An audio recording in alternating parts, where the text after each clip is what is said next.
दयानंद की 200वीं जयंती के साथ साथ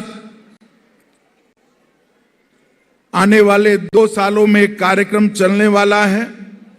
उसी वक्त 2025 में आर्य समाज के 150 साल समाप्त होंगे। ये पूरे देश के लिए और दुनिया भर में रहने वाले हर भारतीय के लिए बड़े गर्व का पल और गर्व का दिन होगा। मैं आज पूर्वोत्तर में मैं बहुत घुमा हूं, मगर आज जिस शुद्ध उच्चारण के साथ पूर्वोत्तर की ट्राइब के बच्चे वेदों की मंत्रोच्चारों के साथ यज्ञ में आहुति दे रहे थे, वो देखकर मन को परम शांति। इतने घनघोर अंधेरे के अंदर जैसे बिजली एक आशा का संचार करती है, इसी प्रकार की वो घटना थी। मैं यज्ञ में मैं भी आहुति कर रहा था, मगर मेरा संपूर्ण ध्यान बच्चों के उद्गार और उनके तेजोमय मुखाकृति पर। ये परिवर्तन केवल और केवल आर्य समाज ही कर सकता है, क्योंकि आर्य समाज पूर्वोत्तर के वनवासी क्षेत्रों में शिक्षा क्रांति यज्ञ का एक उद्घोष महर्षि दयानंद के विचारों से कर रहा है। आज यहां पर आपने रिश्ते बचाइए देश बचाइए, इसको आगे ले जाने का निर्णय किया है। प्राकृतिक खेती को, प्राकृतिक कृषि को अपनाया है।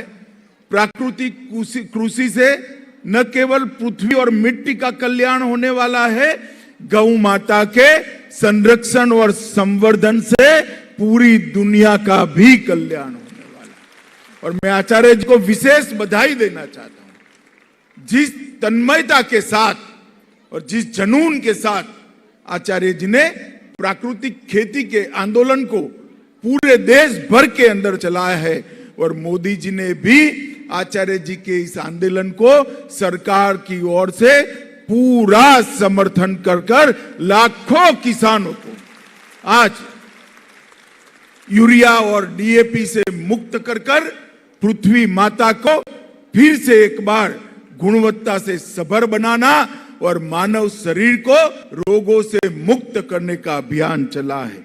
नशा के खिलाफ आपकी लड़ाई बहुत समयोचित है। ये लड़ाई से भी बहुत बड़ा फायदा होने वाला है। और जनजाति क्षेत्र के अंदर गले लगाइए, दूरी मिटाइए, ये कार्यक्रम आर्य समाज के अलावे और कोई नहीं कर सकता। मित्रों, आर्य समाज के लोग ही कर सकते। आज सबसे ज्यादा जरूरत है तो वनवासी क्षेत्र के अंदर हमारे जो बंधु भगिनी है उनके साथ जाना है, उनके जीवन के अंदर हमारे मूल सिद्धांतों का प्रकाश उनके जीवन के अंदर फिर से एक बार लाने का काम करना है। इसको भी आप कर रहे हो। महर्षि दयानंद उस जमाने में पैदा हुए, 18वीं सदी भारत के गुलामी के घनघोर अंधेरी रात्रि की सदी थी। बाल्यकाल में एक छोटी सी घटना से प्रेरणा लेकर एक सत्य की शोध में निकला हुआ बालक महर्षि दयानंद बनकर जब ये विश्व को छोड़ गया, तब अपने पीछे एक महान परंपरा को छोड़। सालों से वेदों के सत्य पर जो मिट्टी जमी थी, एक ही समय में एक ही जीवन के अंदर वो सारी मिट्टी को हटाकर वेदों को फिर से दैदीप्यमान करने का काम महर्षि दयानंद ने किया।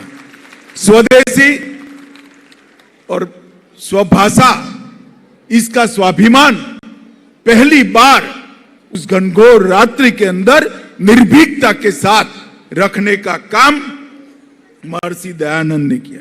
वो मानते थे कि वेदों का ज्ञान ही भारत की उन्नति का मूल कारण था, और वेद ज्ञान की अनदेखी के कारण ही भारत की अवदशा हुई थी।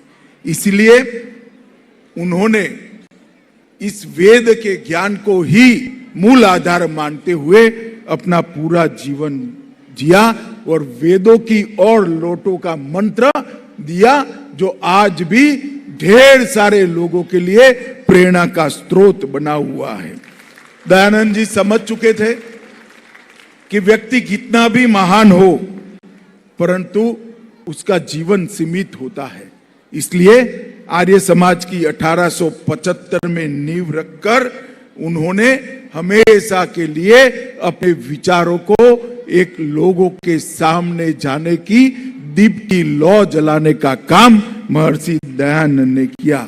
1875 से 1883 तक के कालखंड के अंदर आर्य समाज उसी वक्त वटवृक्ष बन चुका था और उनके जाने के पश्चात भी लाखों प्रतिभावान शिष्यों ने एक काम को आगे बढ़ाया।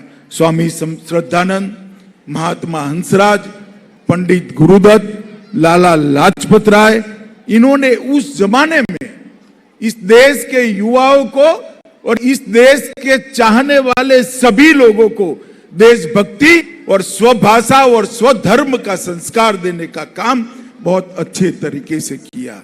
अफगानिस्तान से लेकर बगदाद तक और तत्कालीन रंगून से लेकर जम्मू कश्मीर और गुजरात तक आर्य समाज को पहुंचाने का काम इन महान विभूतों ने किया।